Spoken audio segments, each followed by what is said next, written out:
Hi BookTube, and welcome to my Friday Reads video. I'll be reviewing 3 books. Boy Swallow's Universe, Trent Dalton from Australia, which is a debut novel. Italo Calvino, T0, a collection of short stories. And our BookTube's very own Dane Cobain, Druvan. I'm going to start with Trent Dalton because it's a bit of a BookTube darling. And I'm going to say I gave it 5 stars. But it's, and I'll post a link to how I rate my books. It's the 5 stars, which is a good, satisfying read. There's nothing really to criticise about it. But it's not that level of 5 stars, which, for example, would make my top 10 books of the year. It works well within itself. I enjoyed reading it, but when I finished the book, I didn't really have anything more to think or say about it.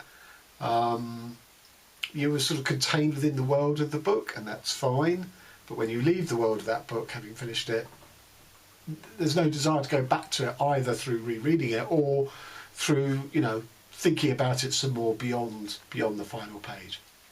Okay, so this is set in 1980s Brisbane in Australia, in its suburbs, and it focuses around 2 brothers, aged 13 and 14 at the start of the book. So first of all, you think, uh-oh, child narrators, that can go one of 2 ways. That can work, or it can, go very badly. And I will say the voice of the 2 boys, voice in inverted commas for one of the brothers, for a reason I'll tell you in a minute. The voice is a really good voice, and it's a good voice to follow the action of the novel through. So that concern about child narrator does not kick in here. And they are both suffered childhood trauma at the same time they were together. I'm not going to spoil what that is. So partly this is a book about how both of them cope with trauma, and they cope with it in very different ways. So the main character is called Eli, and he copes with it by being sort of slightly precocious, I suppose, but with a real eye to detail. He's very good at analysing things. And his brother August, who has sort of basically made himself mute. He doesn't speak at all. When he wants to talk, he sort of draws words in the air. And because Eli's been around him for so long, Eli can interpret those words, can read them effectively. And August seems to have some sort of ability to predict the future, but not in a magical realism way. And as I say, this is set in suburban Brisbane, and their mother and father has split up. The father is a complete alcoholic. They live with the mother, and she has a new partner, who's their boy's stepfather, who is a local drug dealer. And really, the person who looks after them most is a guy called Slim, who is an ex-convict who sort of kept breaking out of the local prison and had this sort of bit of a reputation. And he's very wise, and he sort of acts as their sort of nanny or babysitter or whatever. And that's who they mainly spend time with. But it all kicks off when one night the 4 of them are at home. These are sort of, armed thugs burst in, drag the stepfather away, and the mother ends up basically being pinned with being a drug dealer, and she gets sent to jail. And the 2 boys have to go off and live with their father. And this is where it gets a bit like Extremely Loud and Incredibly Close, The Curious Incident of the Dog in the Night Time, where you have the story of young boys going off in search of missing parents, because Eli takes it upon himself, using Slim's help, to do the one thing that Slim never did, which is to break into prison, because he wants to go and visit his mother, and because he's had this sort of premonition that she won't make it past that Christmas day, so he needs to go and sort of see her and save her. So it's not really about the plot. I mean, there is a sort of adventure plot, involving who dragged his stepfather away, getting on the trail of that person. But it's really about the tone and the atmosphere and the setting of this book. So suburban Brisbane, there's a lot of obviously drug dealing, violence, both criminal and domestic. There's a lot of alcoholism, there's a lot of drug taking, so we get a lot of blood and urine and vomit in here. I mean, you can really almost sense sort of standing in the vomit of the alcoholic father. But there's a lot about the sort of the domestic violence as well. And this is the universe the boys are born into. You know, this is the world of local suburban Brisbane, you know, in the 80s, according to Dalton. And the question it asks is, can Eli and August, to a lesser extent, can they escape that universe? You know, can they escape their upbringing? Can they escape their trauma? And go into a universe of their own choosing and their own creation? And, you know, that is interesting in and of itself. I didn't think it was particularly something that made me go and consider my own universe and stuff. But, you know, I think there's enough of that to push you through the novel. And that's essentially it, really. Well written, good voices. You know, I enjoyed it, but no more than that. So yes, 5 stars, but not sort of 5 stars, if you see what I mean. I meant to say, there's an afterword from the author in the back of this, and he basically sort of, you know, he's a journalist by profession. This is his debut novel. He's not a young writer. I mean, he's not as old as me, but he's not a young writer. And that was really eye-opening for me, because everything he says that he wanted the book to be, sort of a tribute to his mother, and about sort of suburban Brisbane of the 80s, when presumably he was growing up, the book pulls off. The book achieves, absolutely. And, you know, this is a love story as well, I ought to say. You know, the love for the missing stepfather, the love for Slim, and particularly the unconditional love for the mother, you know, who's made a lot of mistakes, who gets teeth knocked out in a domestic, you know, but goes back to the guy, you know. But the love is unconditional for her, by the boys, and by her to her boys. But anyway, so everything that Dalton says he wanted to achieve, he achieves. And I wonder, you know, I'd be interested to read his next book, on the strength of this anyway, on the strength of the writing. But I wonder if he has even got another book in him, because this seems to me heavily autobiographical, except, you know, it's not autofic. He has done a lot of work on the material. You know, there is a fictional world that he has created. This is not just straight narration of his own story. So, you know, I'm not accusing him of that, but I just wonder if he's used up all his material in writing this very, very personal book. So that's the second reason for wanting to read it. His next book. One, because I think he's a strong enough writer. But two, to see, has he got anything else? Has he got anything left to say? Has he got another story in him? Okay. On to Italo Calvino, T0. So I read Calvino in my 20s and 30s, thought I'd read everything by him, but discovered this in Libraria Bookshop. It's a book of short stories I'd never heard of, with the same narrator as narrates, what's it called, Cosmic Comics. There's a lot about sort of science, physics and biology here, and twisting the logic of that to apply it to everyday life. So you have the cosmic universe, but then applied to the human scale, and the biological sort of micro scale sort of inflated back to the human scale. In some ways similar to David Eagleman's book called Some, 40 Tales of the Afterlife. And this was very good on the whole. I gave this 4 stars. Interestingly, because all the physics-related stories I thought were really good, and there were a couple of biology ones called Meiosis and Mitosis, which weren't nearly as good, so I knocked a star off for those 2 stories. So to give you an example of what I mean by this sort of interaction between scales, but it's also, I think that the theme of the book is you know, what are we responsible for in our actions? What can we control? What is individual agency versus being submerged in a whole, in a universe or in a cosmology that you can't really control? So, for example, the first story is called The Soft Moon, and it concerns 2 astronomers. They're watching the moon sort of reduce its orbit so it's coming closer to Earth. And, you know, there's a debate, you know, what is the moon in fact not a moon but a planet in its own right, which is why it's no longer seems to be orbiting under the Earth's control. And it's called Soft Moon because lots of people who believe that no, it will stabilise and it will stop coming closer to the Earth get a rude sort of discovery, because actually the moon sort of is soft, and it basically is sort of dripping all its substance onto the Earth and covering it in this sort of soft substance. You know, there's more to it than that, but it's an interesting story. The next is called The Origin of the Birds, and what I really liked about this story is it's a conventional narrative, but it's imagining that it's told in sort of graphic novel style.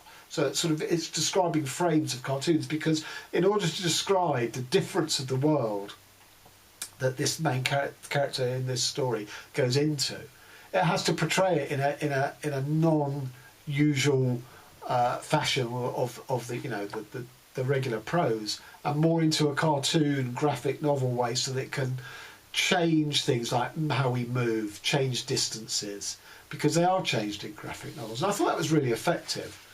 And then the next story is called Crystals, which I think was one of my favourites, which is a couple, a sort of, they're not arguing, but they're sort of at loggerheads with one another, because one of them wants to sort of merge like a sort of crystal structure of salt or ice or sodium, whatever, to become merged as a part of a whole, and refuses to allow that we have any individual agency.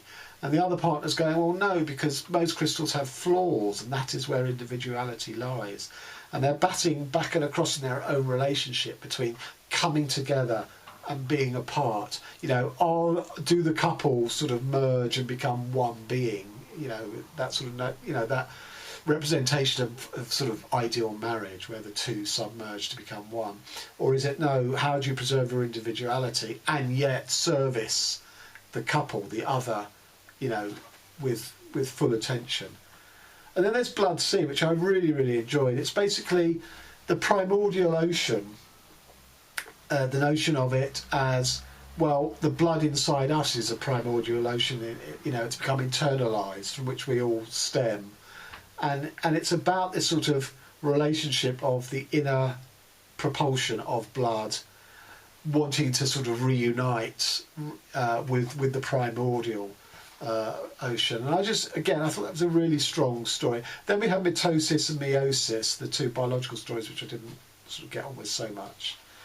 And then the rater sort of drops out for part 3, and we have 3 other stories called T0, The Chase, and The Night Driver. Now, The Chase is really interesting. Again, it sort of comes back to physics, where a guy's in a car being pursued by another guy in a car who's trying to kill him, trying to shoot him. He's had one shot and missed.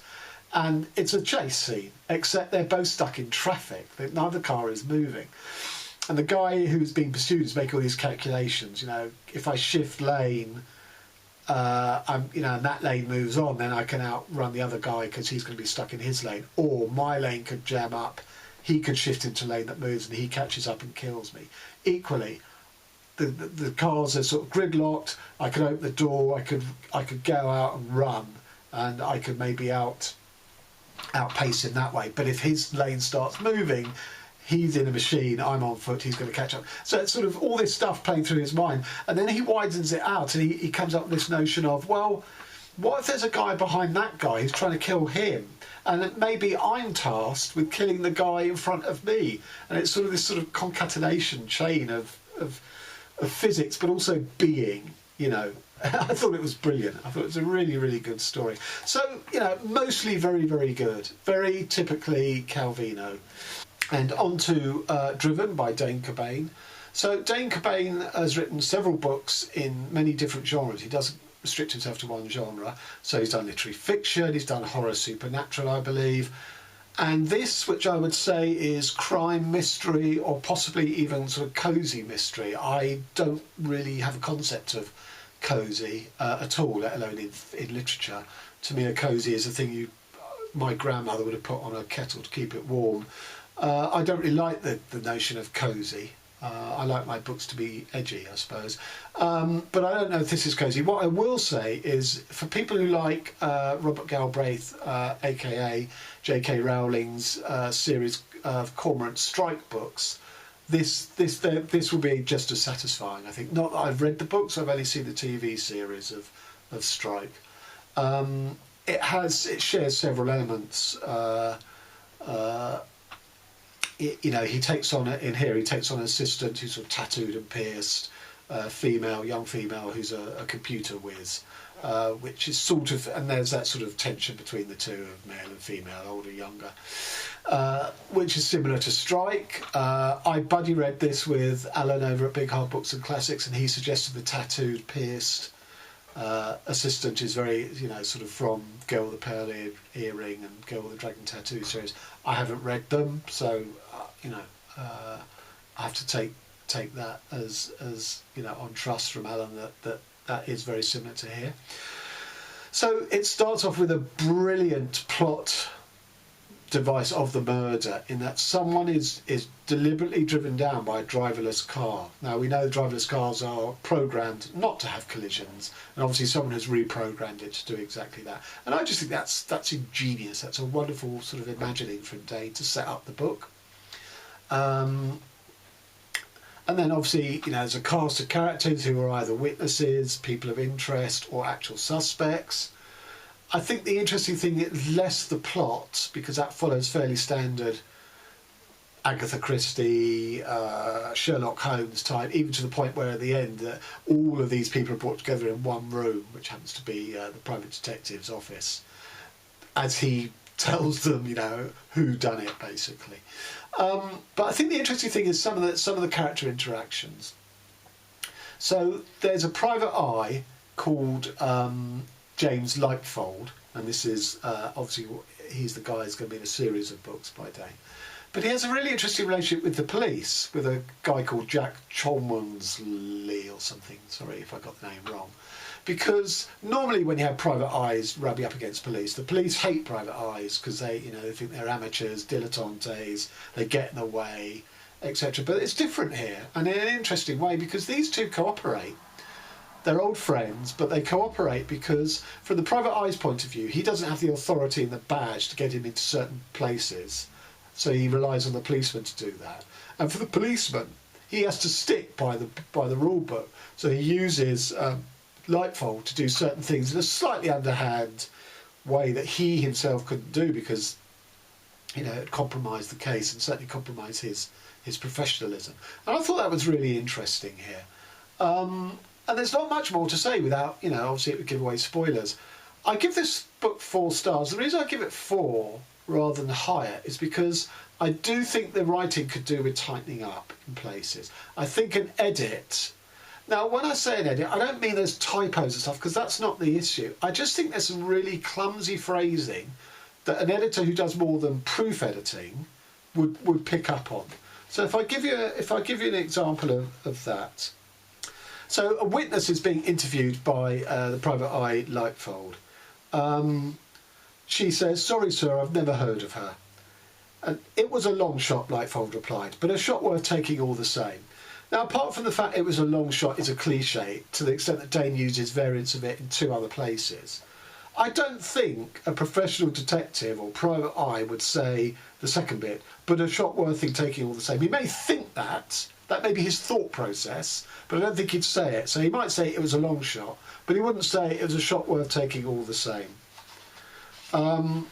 Next one. So he's at the car garage where the driverless car, which is a black sedan, is housed. And the guy who owns that is called Greg Bateman. So Greg Bateman had given him a brief overview of the way that the machine worked, but Lightfold was an old-fashioned guy and he didn't take much in. I don't think, Dane, you mean old-fashioned guy. I think you might mean a technophobe or something like that, or a Luddite, but you wouldn't say he's an old-fashioned guy. Old-fashioned people is more about how they dress, carry themselves, their values, not about their knowledge. So I didn't think that was right either. Cholmondeley laughed and said, "James, don't ever change." He paused for a moment as the tension seeped out of the room like pus from a popped spot. Yeah, I didn't really like that image, really. Maybe it's my sort of literariness sort of being prejudiced against that. It just didn't seem... Well, first of all, I don't think it's a very apt metaphor about tension leaching out of a room compared to pus out of a spot. But it just seemed... brought the tone down somehow, the literary tone, I guess. That's probably my prejudice. So they're interviewing yet another person of interest. Care to explain why you were shouting through Marie Rearson's letterbox, Mrs. Thompson? Not without my lawyer, she reminded him, ashen-faced but still strong and unafraid. Well, if you're ashen-faced, I think that's a sign of weakness. It's a sign of emotional reaction. And I think it is a sign of anxiety, if not fear. So I think that's contradictory. She reminded him, ashen-faced, but still strong and unafraid. I don't think that works. I don't think that's right. I think my problem with why not the star off is because things like that stopped me up short. They dragged me out of the action. Now, that may be unfair because I'm a writer, and those things would sort of stand out to me, whereas a reader who's into the genre, that might not be a factor for them, and they might even notice them as problems. So that may be unfair of me, but that's how I read it, and I felt myself dragged out of the action. There was one thing where Miley is looking at Leapfold's sort of got all sorts of bits of paper on the walls and pinned up on the walls with, his thoughts and stuff. And Miley goes, but at least he avoided the cliche of tying bits of string to the pins to link them to each other. Well, Lightfold may have avoided the cliche of doing that, but unfortunately Dane Cobain, the author, didn't, because he makes the point of pointing it out. So I just thought that was kind of funny. It's not a serious criticism. So all in all, not a bad reading week. Boy Swallows Universe, 5 stars. And 2 4-star reads, Italo Calvino, T0, and Dane Cobain, Druvan. Okay, till next time. Thanks very much.